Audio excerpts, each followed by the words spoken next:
Perkenalkan, nama lengkap saya Sakaria Sulfaldo Pono, jurusan Teknik Sipil, Prodi Perancangan Jalan dan Jembatan, semester 3 kelas C, Kampus Politeknik Negeri Kupang.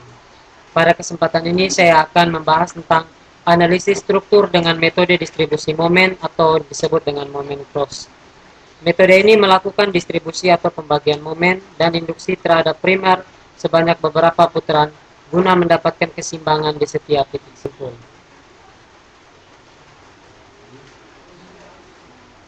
Definisi. Analisis struktur dengan metode distribusi momen pertama kali diperkenalkan oleh Harry Cross pada tahun 1933 dalam bukunya yang berjudul Analysis of Continuous Premise by Distributing Fixed End Moment, dan disebarluaskan oleh ilmuwan lainnya. Metode distribusi momen juga dikenal sebagai metode Cross. Metode ini merupakan salah satu metode yang dipakai untuk analisis struktur balok menerus dan portal statis tak tentu. Metode distribusi momen didasarkan pada anggapan sebagai berikut. Perubahan bentuk akibat gaya normal dan gaya geser diabaikan sehingga panjang batang-batang tidak berubah. Semua titik simpul atau buhul dianggap kaku sempurna. Berikut prosedur. Apabila suatu balok menerus memikul beban-beban yang bekerja, tanggapan deformasinya tidak akan mengandung rotasi sumbu batang yang tak diketahui, sedangkan titik hubung pada suatu kerangka kaku dapat mempunyai atau tak mempunyai kebebasan untuk menjalani translasi yang diketahui besarnya. Tanggapan gaya dari suatu balok menerus atau kerangka kaku tanpa translasi titik hubung yang tak diketahui telah secara lengkap didefinisi oleh rotasi titik hubung yang tak diketahui seperti rotasi θb, θc, dan θd pada gambar 6.1a. Berikut adalah gambar 6.1a.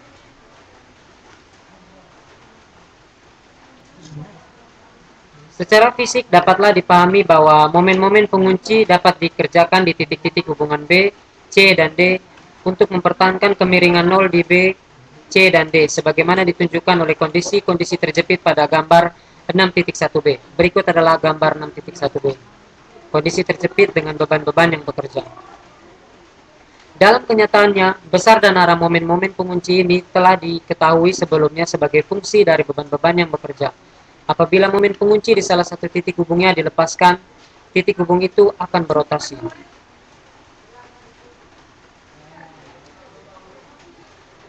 Faktor kekakuan, faktor pemindah, dan faktor distribusi. Apabila momen searah jarum jam MA dikerjakan di ujung bersendi suatu batang lurus bermomen inersia, tetapi yang bersendi di salah satu ujungnya serta terjepit di ujung lainnya, sebagaimana diperlihatkan pada gambar 6.2a. Ini adalah gambar 6.2a. Rotasi θA di tumpuan sendi dan momen MB di tumpuan jepitnya dapat dicari. Pisahkan diagram momen lentur pada gambar 6.2a menjadi diagram-diagram momen lentur pada gambar 6.2b dan gambar 6.2c. Terapkan teorema balok padanan untuk mendapatkan θB1 dan θB2. Kemudian samakan θB dengan 0. Rumus θB sama dengan minus θB1 ditambah dengan θB2 sama dengan minus MA kali L dibagi dengan 6E. EL ditambah dengan MB kali L dibagi dengan 3 EL sama dengan 0 untuk persamaan 6.1. Daripadanya MB sama dengan positif setengah M kali A untuk persamaan 6.2A. Tetapkan lagi teorema balok padanan untuk memperoleh θA1 dan θA2. Rumusnya MA sama dengan 4EL EI dibagi dengan L dikalikan dengan θA untuk persamaan 6.2b. Substitusikan persamaan 6.2a ke dalam persamaan 6.2b untuk memperoleh MA. θA sama dengan minus θA1 dikurangi dengan θA2 sama dengan positif MA dikalikan dengan L dibagi dengan 3 EI dikurangi dengan MB dikalikan L dibagi dengan 6 EI untuk persamaan 6.3. Maka untuk bentangan AB yang bersendi di titik A dan terjepit di titik B, suatu rotasi searah jarum jam dapat ditimbul dengan mengerjakan momen searah jarum jam MA sama dengan 4 EI dibagi dengan L dikalikan dengan θB di A, yang gilirannya akan menimbulkan momen searah jarum jam MB sama dengan setengah MA di B. Ekspresi 4 EI dibagi dengan L tersebut disebut sebagai faktor kekakuan. yang didefinisikan sebagai momen di ujung dekat yang menyebabkan rotasi satuan di ujung dekat tersebut apabila ujung jauhnya terjepit. Bilangan positif setengah adalah faktor pemindah yang didefinisikan sebagai angka pembanding dari momen di ujung jauh terjepit terhadap momen di ujung dekat yang berotasi. Rotasi-rotasi searah jarum jam di titik-titik hubung dan momen-momen searah jarum jam yang bekerja di ujung-ujung batang dianggap bernilai positif di dalam metode distribusi momen sama seperti di dalam metode defleksi kemiringan.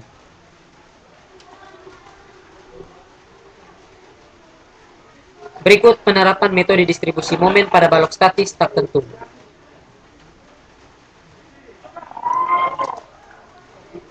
Ini adalah tabel distribusi momen untuk balok menerus, titik hubung, batang, dan faktor distribusi. Pendistribusian momen pada tabel 6.1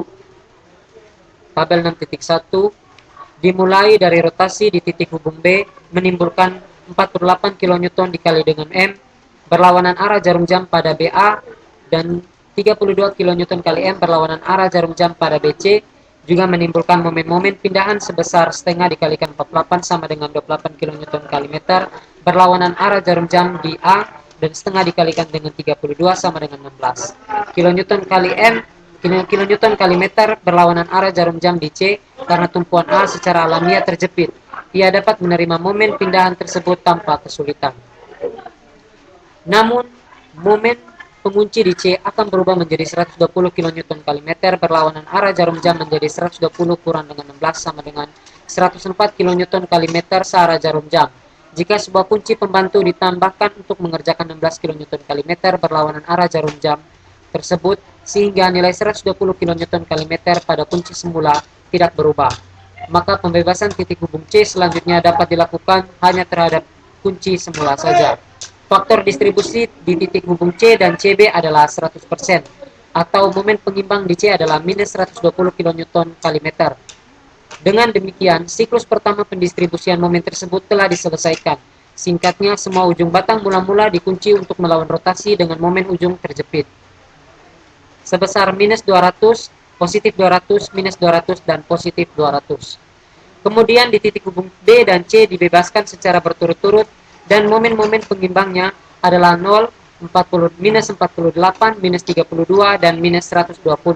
Momen-momen pindahannya sebesar minus 24, 0, minus 60, dan minus 16. Dipandang sebagai suatu himpunan baru dari momen-momen ujung terjepit yang diperlukan untuk mengunci semua titik hubung pada posisi yang dicapai pada siklus pertama tersebut.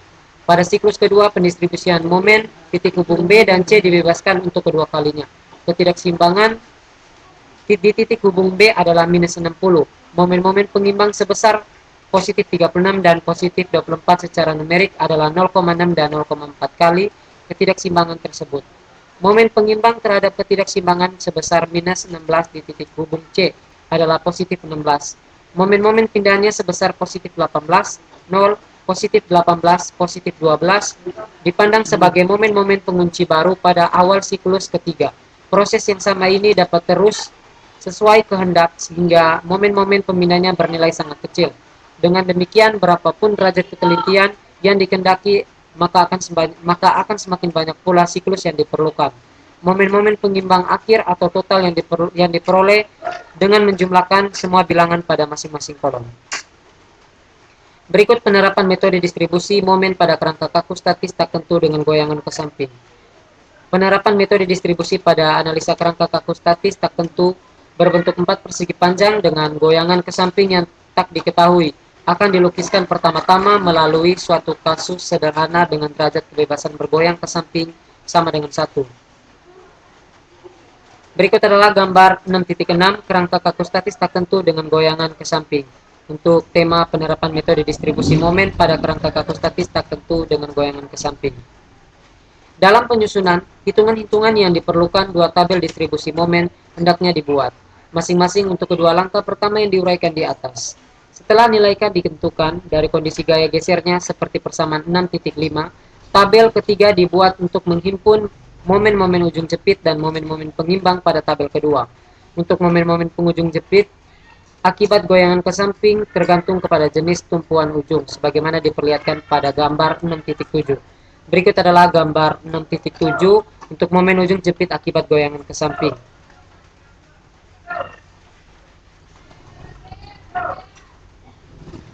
Dengan persamaan momen ujung jepit untuk kerangka kaku pada gambar 6.7 adalah sebagai berikut. Berikut adalah persamaannya. Untuk tumpuan jepitnya, M theta AB sama dengan M theta BA sama dengan minus 6 dikalikan dengan I dalam kurung I dikalikan dengan AB dikalikan dengan delta dibagi dengan LAB pangkat 2 untuk persamaan 6 titik. Untuk persamaan gambar 6.6a. Berikut M theta CD sama dengan M theta DC dikurangi dengan 6 dikalikan dengan E dikalikan dengan ICD dikalikan dengan theta dibagi dengan LCD pangkat 2 untuk persamaan gambar 6.6b. Untuk tumpuan sendi atau roll, M theta AB sama dengan M theta BA dikurangi dengan 3 dikalikan dengan I kali dengan IAB dikalikan dengan delta dibagi dengan LAB pangkat 2 untuk persamaan 6 untuk persamaan gambar 6.7a. Berikut persamaan M theta CD sama dengan M theta DC sama dengan minus 3 dikalikan dengan E kali dengan I CD dikalikan dengan delta dibagi dengan LCD pangkat 2 untuk persamaan gambar 6.7b.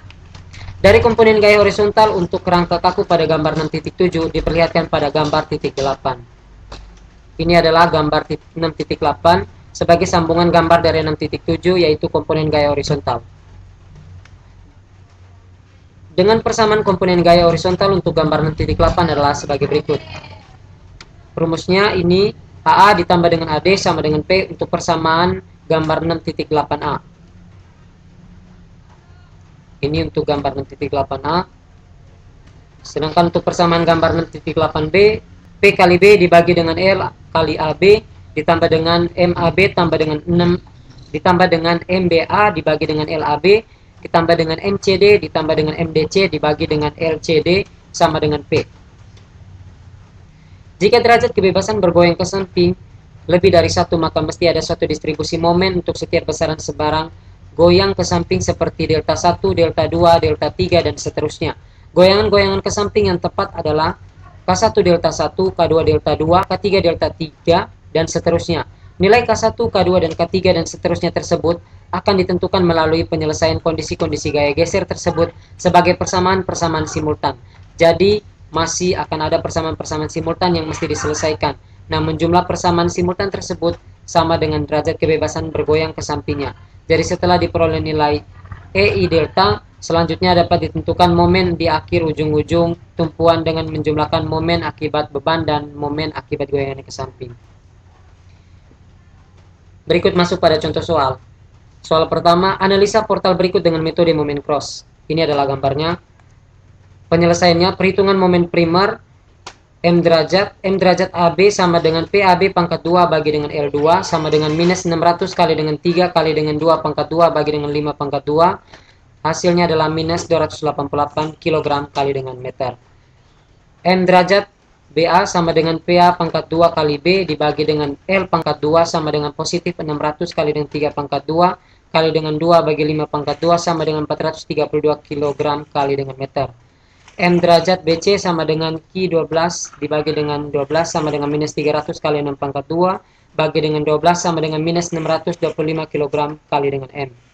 M derajat CB sama dengan Q1 pangkat 2 dibagi dengan 12 sama dengan positif 300 kali 6 pangkat 2 6 pangkat 2 bagi 12 sama dengan 625 kg kali meter. M derajat CD sama dengan minus PA pangkat 2 kali B dibagi dengan L pangkat 2 sama dengan minus 600 kali dengan 3 pangkat 2 kali dengan 2 bagi dengan 5 pangkat 2 sama dengan 632 kg kali dengan meter. M derajat DC sama dengan PAB pangkat 2 bagi dengan L pangkat 2 sama dengan positif 600 kali dengan 3 kali dengan 2 pangkat 2 bagi dengan 5 pangkat 2 sama dengan 288 kg kali meter. Ini adalah gambarnya.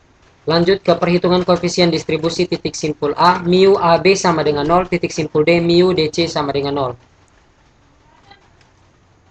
Proses distribusi momen.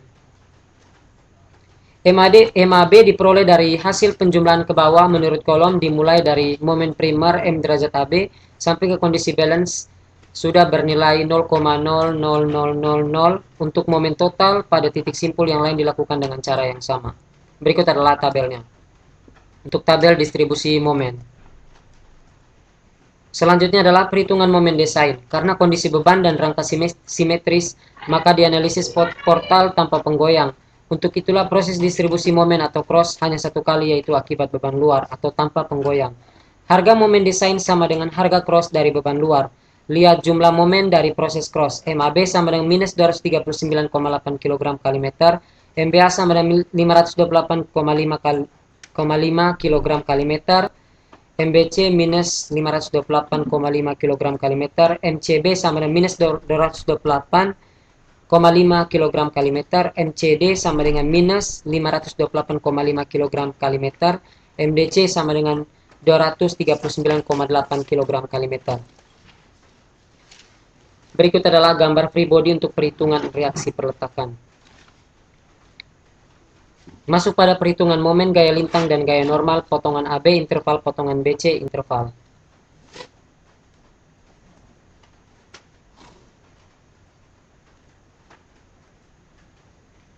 Diketahui struktur portal bidang tidak bergoyang dengan pembebanan seperti gambar berikut.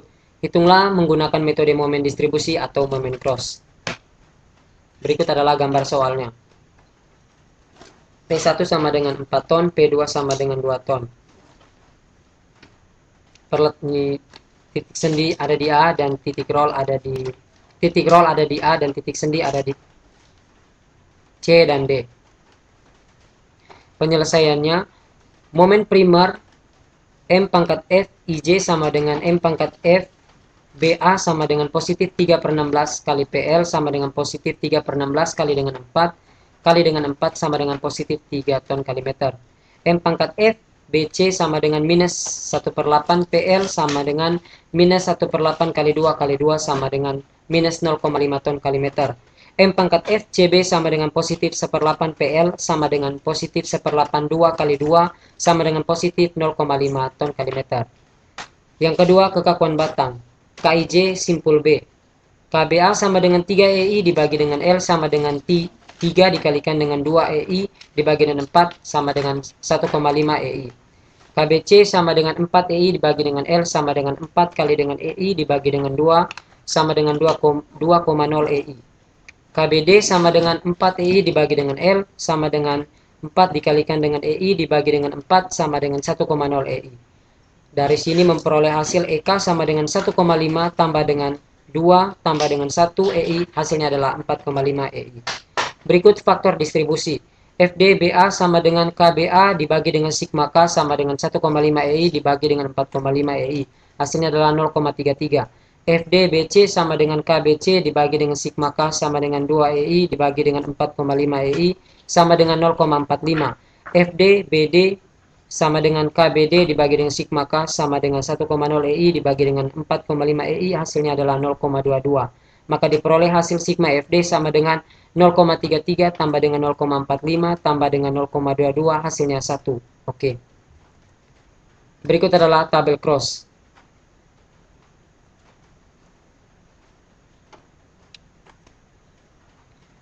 Berikut adalah free body diagramnya.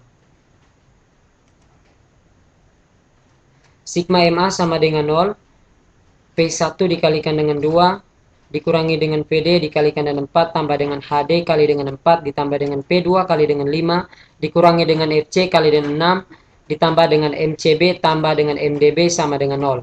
8 dikurangi dengan 17,952 tambah dengan 0,912 tambah dengan 10 kurang dengan 0,546 dikurangi dengan 0,106 kurang dengan 0,303 sama dengan 0. Hasilnya adalah 0,005 tak terhingga 0. Oke, sigma EV sama dengan 0. Sigma EV sama sigma V sama dengan 0. FA dikurangi dengan P1 ditambah dengan VD dikurangi dengan P2 tambah dengan FC sama dengan 0. 1,421 kurang 4 tambah dengan 4,488 kurang 2 ditambah dengan 0,091 sama dengan 0. 0 sama dengan 0. Oke. Selanjutnya untuk ini reaksi horizontal sigma H sama dengan 0. HC dikurang HB sama dengan 0. 0,228 kurang dengan 0,228 sama dengan 0. 0 sama dengan 0, memenuhi. Berikut adalah gambar diagramnya. Ini adalah gambar diagram untuk diagram momen. Ini untuk diagram lintang dan ini untuk diagram bidang normal. Kesimpulannya, makalah ini membahas tentang analisis struktur dengan metode distribusi momen. Metode ini melakukan distribusi momen dengan induksi terhadap primer sebanyak beberapa putaran guna mendapatkan keseimbangan di setiap titik simpul. Metode distribusi momen juga dikenal sebagai metode Cross. Metode ini merupakan salah satu metode yang dipakai untuk analisis struktur balok, menerus, dan portal statik tertentu. Demikian saja video saya. Akhir kata saya ucapkan sekian dan terima kasih.